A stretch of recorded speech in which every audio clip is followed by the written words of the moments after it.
სექტემბრის ბოლოს თბილისში კულტურული მარათონი, მეორე საერთაშორისო თეატრალური ფესტივალი იწყება.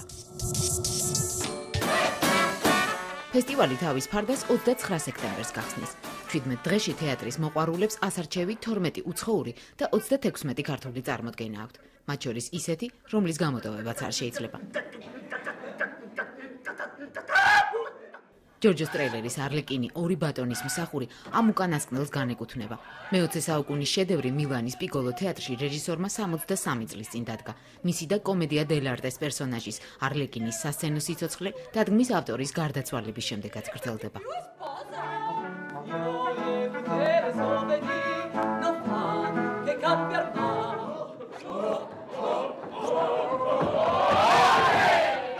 ნახავთ არა მარტო წინვალე რეჟისორს, ამ შესანიშნავ კოსტუმებს და დაუვიწყოთ მსახიობს ფერუჩო სოლერის, რომელიც არლეკინის დროს უკვე 40 წელიწადზე მეტია ასრულებს. ალბათ არ უნდა გამოვტოვოთ ჰამლეტიც, რომელიც არის ეიმუტას ნეკროშუსის სპექტაკლი. ეს რამოდენიმე წლის სპექტაკლია, მაგრამ მსახიობი გარდაიცვალა, ერთ-ერთი თუ არ ვცდები, ერთ-ერთი მთავარი როლის შემსრულებელი და ამის გამო შეჩერებული იყო სპექტაკლი. წელს აღადგინა ნეკროშუსმა სპეციალურად თბილისისთვის, აღადგინეს რუსთაველის თეატრში უნდა გაიმართოს ეს სპექტაკლი და ნეკროშუსის ჰამლეტზე პრესამ უკვე დაწერა. ეს სპექტაკლი ცნობიერებაში გადატრიალებას ახდენს და ყირაზე აყენებს ყველაფერს, რაც აქამდე იცოდით. ლიტვური დასის წარმოდგენას, რომელიც მთელმა მსოფლიომ სამარისებურ სიჩუმეში ნახავენ თბილისშიც, თუმცა თბილისის თეატრალურ ფესტივალს ჰამლეტის სახით ორი ინტრიგა აქვს. იემუნტას ნეკროშუსმა ერთხელ როგორღაც თქვა, რომ ჰამლეტი უსათუოდ ახალგაზრდა რეჟისორმა უნდა დადგას.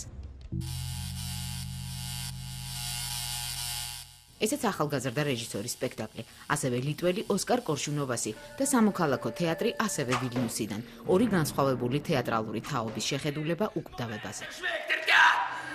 იგივე ჩამოდის კორშუნოვასის ჰამლეტი, ჩამოდის ნეკროშუსის ჰამლეტი და როგორი საინტერესოა, ხო, ორი ჰამლეტი ერთი ქვეყნის.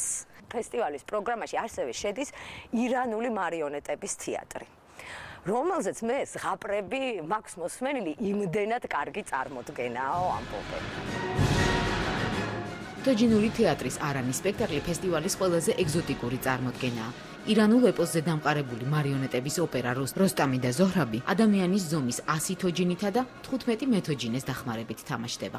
რომელსაც ჩვენ ადრე რაღაც რუსტამა და სუხრაბად ვიცნობდით, ნუ ეს რუსული თარგმანიდან ეს ცნობილი ლეგენდა მოგეხსენებათ ეპოსი, რომელზეც მე მაქვს გაგონილი ალბათ ყველაზე მაღალი და ყველაზე აღტაცებული ეს ეპითეტები, რაც კი საერთოდ სპექტაკლში ხვდა ეს წილად. ფესტივალის უცხოურ პროგრამაში 12 ქვეყნის თეატრალური წარმოდგენაა, მათ შორის ხორვატიის რიეკას თეატრიც არის. თბილისის სხვადასხვა სცენებზე და არათეატრალურ კამერულ სივრცეებში ოპტიკურ ილუზიებს ისრაელის კიბუცის კომპანიის ათლეტური და მაგიურად მოძრავი მოცეკვავეებით შექმნიან. ქართული დრამატურგიის გეოგრაფიის გაფართოების თემას ეხმიანება ფრანგი რეჟისორის ციცინო, რომელიც მან რამდენიმე თვის წინ ლაშა ბუღაძის პოლიტიკური პიესის მიხედვით დადგა. გერმანელი, სომეხი, ინგლისელი, ესტონელი და ებრაელი ავტორების გვერდით ფესტივალის საერთაშორისო პროგრამაში კიდევ ერთი ქართული გვარია. თემურ ჩხეიძეს თბილისში კოპენჰაგენი ჩამოაქვს. ოლეგ ბასილაშვილით მთავარ როლში სანქტ-პეტერბურგის დიდი დრამატული თეატრიდან. Зачем он приезжал в Копенгаген?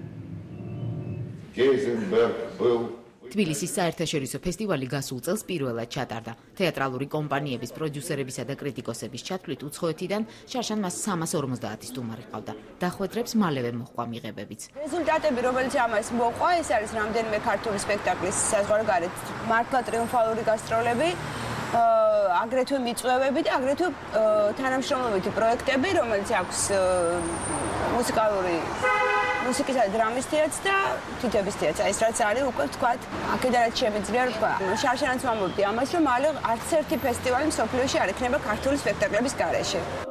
თბილისის დასები და თეატრები მთელი ქვეყნიდან სეზონს სწორედ საფესტივალო სცენაზე ხსნიან. სარეპერტუარო რამდენიმე საპრემიერო დადგმითა და ერთი დიდი ხნის მონატრებული სპექტაკლით. მრავალწლიანი განშორების შემდეგ და რამდენიმე თვით ადრე რეზო გაბრიაძის საავტორო თეატრის გახსნამდე თბილისში სტალინგრადის ბრძოლა გათამაშდება. ესეც იმ წარმოდგენების რიგიდან, რომელიც ახალგაზრდა საერთაშორისო ფესტივალს ხანდაზმულის ბიოგრაფიას უქმნის.